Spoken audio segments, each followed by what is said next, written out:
happens.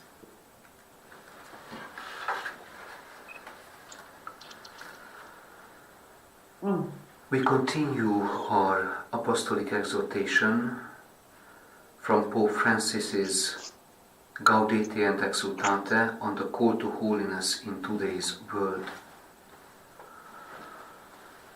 From paragraph 90.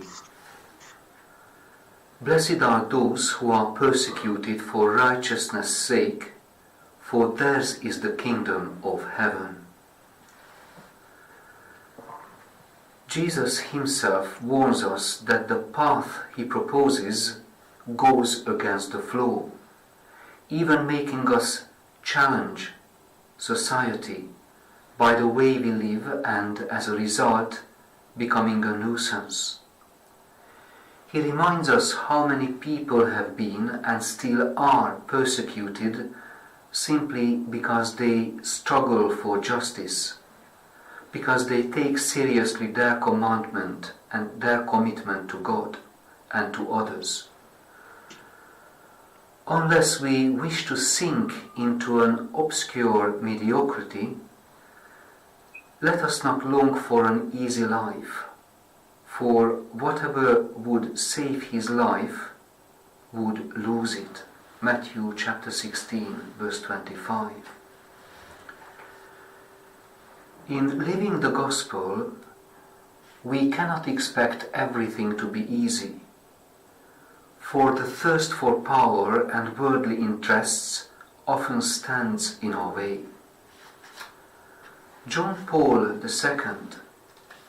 Saint John Paul II noted that a society is alienated if its forms of social organization, production and consumption make it more difficult to offer this gift of self and to establish this solidarity between people.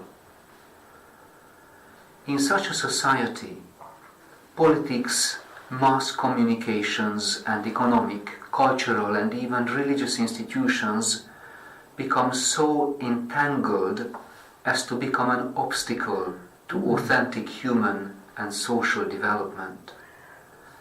As a result, the Beatitudes are not easy to live out.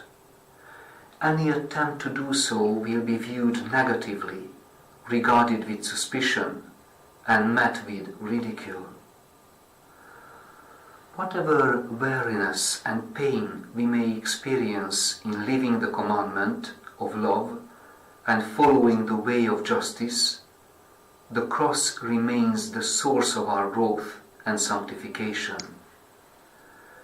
We must never forget that when the New Testament tells us that we will have to endure suffering for the gospel's sake, it speaks precisely of persecution.